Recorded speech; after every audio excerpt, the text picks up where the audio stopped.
As a person that saw him play and somebody, that we talked and he was a mentor to me as he was to so many, he would often have things and say things in a way that only Kobe could say them. I remember last year being extremely upset at the way that the season ended. We just got swept. Me and Fish were having our issues. The team was having issues. And I remember texting him and he checked on me and we were talking and he was like, what are you going to do? And I was like, well, I'm going to just work harder. But I was like, I'm sick of it. I'm sick of always taking bullets. And he's like, that's what heroes do. And it was just like, it put everything in perspective, you know? Yeah. And so I think he just would have ways with words. And obviously he backed it up with action, but he just had a way with words that would make you realize, I just got to get back to work and just put my head down and do what I'm supposed to do. Did you ever receive any advice from Kobe? Man, listen, he'll spit a line to you and it feel like it'll change your whole month, change your whole year. I went to his camp it was like a few months before his passing, a month or so before his passing, and he was just like, you always gotta evolve your game. Like, they could take this away, but you got a counter for everything. Mm-hmm. And like a counter for everything is like legit. He wanted to be the best all the time. And I think that kind of just stuck with me. Like a counter to be the best. Like if somebody stopped you this way, like you had it already in your mind what you was gonna do. Mm-hmm. He just thought so differently. And to be featured on Detail, like he paid attention to my game, just talks to you like, oh shit, Kobe know my game? He know I'm about to pull up right there? All right. So just being a part of that and those conversations, like to this day, I can't delete a message from him. When you came to All-Star Weekend, who was that one guy that wasn't on your team, but you loved to see him come All-Star Weekend? Probably one time I got a chance to play with Kobe. It was always a battle between me and him. And then having a chance to be on the same team with him. I mean, looking back on it, like, that was it. You know what I mean? Having a chance to play with my guy. Not knowing that would be the only time that I had a chance to play with him.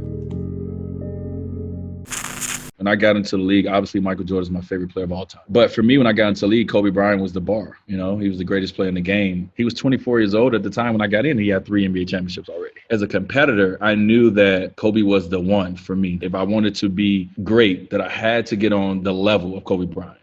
However I did that, I knew I had to get on his level or be respected by him in some way where he looked at me as equal. So it pushed me and he pushed me. It's part of every great player's legacy, I think, is the impact it has on the next generation.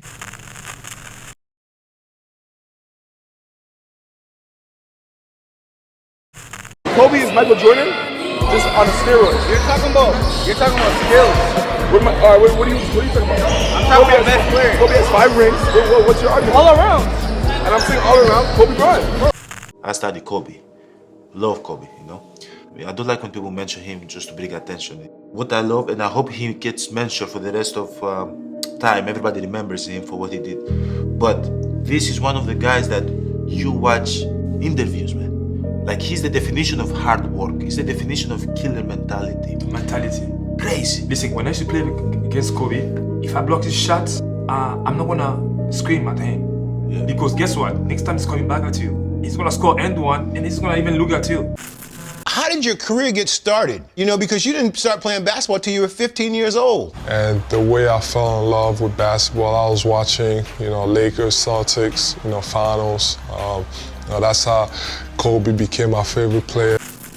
LeBron James knows that Kobe Bryant is everything that LeBron James wanted to be. And when you hear athletes, not just basketball players, but people who knew Kobe Bryant, people who were trying to get to know Kobe Bryant, knew of Kobe Bryant, they just spoke of how inspirational he was, how he gave them words of encouragement, how motivational he was, right? When they speak of Kobe Bryant, they speak of Kobe as a teacher, as this master of knowledge, as this prophet, so to speak, right? When you hear these prolific, deep, detailed stories, don't you know when you go sit down and you have a conversation with those monks and those people who are just like, they rather live a basic life. You can have all the money in the world, but what's more important to them is sitting Indian style and cracking their knuckles or something, like eating on a leaf or playing the flute. Stuff that just bring peace to them. Looking at a tree. The materialistic things don't matter to them. See, LeBron James paid for people to say these positive and these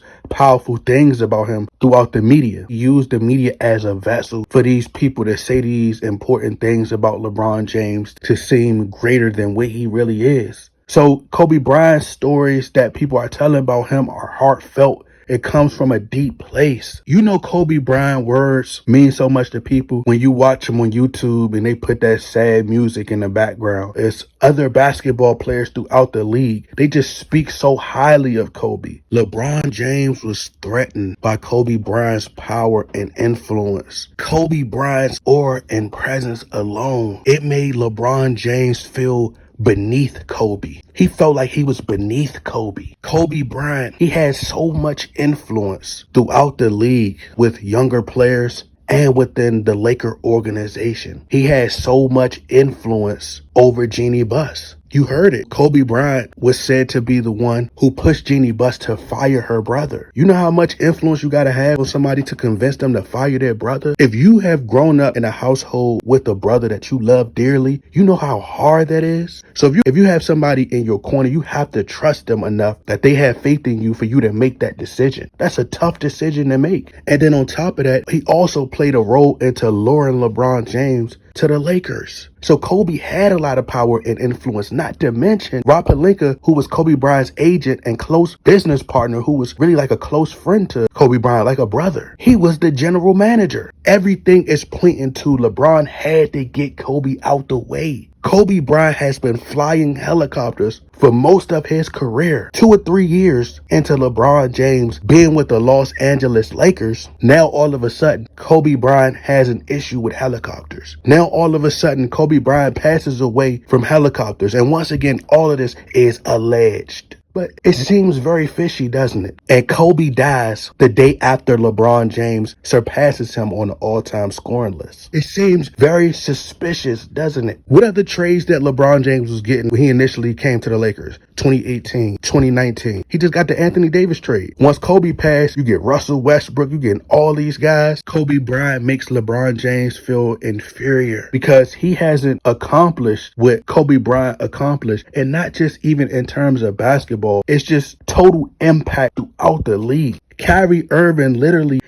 played alongside LeBron James, but he took to Kobe far more than he took to LeBron James. When you hear players like Jordan Clarkson explain what's the difference between playing with Kobe Bryant in comparison to playing with LeBron James, it's like night and day. He said that they both have different approaches, and I'm paraphrasing, but for the most part, he said that Kobe Bryant, he's more serious. He has more of a serious approach. Kobe is very methodical. Kobe really breaks down the game. He's always watching film. I remember him saying like Kobe was pointing things out on the floor. His IQ, basketball IQ is just beyond this world. And he was breaking down how Kobe Bryant was pointing things out on the floor before it even happened. I'll just sum it up by saying this. I guarantee you the information that Kobe Bryant passed on to Jordan Clarkson is far more helpful in his career now, and you see how his game has developed and how he became a really good player in his role. I guarantee you what he took from Kobe Bryant, the information, it helped him develop into a far better player than the cool handshakes that he learned being around LeBron James. I think Kobe Bryant's advice, it had more of an impact on people. It made people want to change or made people want to do better in some fashion. And Kobe Bryant's work ethic, the time that he put in, his dedication, it's like he pushed himself, and that inspiration make you want to push yourself 10 times harder. And even when LeBron James, his former teammates, or when players tell stories about LeBron, it's never in a way to where it make you want to elevate, take your game to that next stratosphere. LeBron James, when I look at this man, I see an empty soul there. He's all for self, all for monetary gain. Have players traded. LeBron James would never be able to amount to the type of leader that Kobe Bryant was. He had to take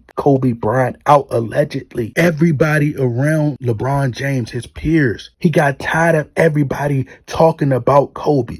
Kobe this, Kobe that, Kobe, Kobe, Kobe, Kobe, Kobe. It hurt his soul. It hurt his soul. It hurt his soul. To hear so many people praise Kobe all the time, even if it's when it comes to studying the game, maximizing, taking advantage of your hot spots on the floor, teaching players new moves. You know, Candace Parker was saying, man, Kobe Bryant he had a way with words. She said, man, I was just going through so much. And I think she was saying something along the lines of, I just got tired of people blaming me for everything. Always had to take, the criticism. But she said, Kobe Bryant said that that's what heroes have to go through. Basically, like calling her a hero, bruh. LeBron James could never say something so profound like that. Do you know how much that probably uplifted her spirits? Those are the reasons why LeBron James is jealous of Kobe. Because people speak of Kobe, of somebody in culture like a Dr. King, like a Mahatma Gandhi. Kobe Bryant was one of our greatest historical figures. He was a pioneer. And it's crazy because LeBron James, you could tell that he's a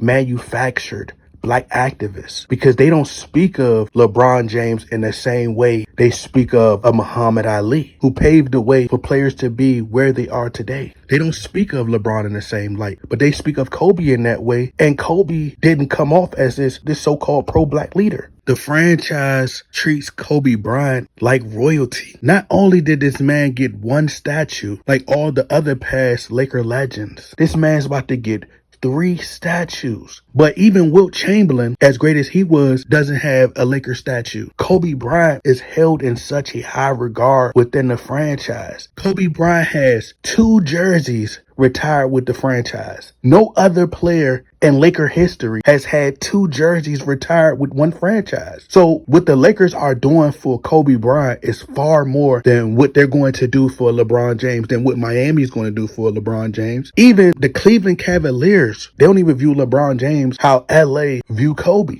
Kobe gets 100 times more love than LeBron James does in Cleveland, because what? He left 2 times. He left 2 times. He made the decision, betrayed the entire city, the entire state, in front of the entire world. And they'll always remember that. He has no loyalty and he's a quitter.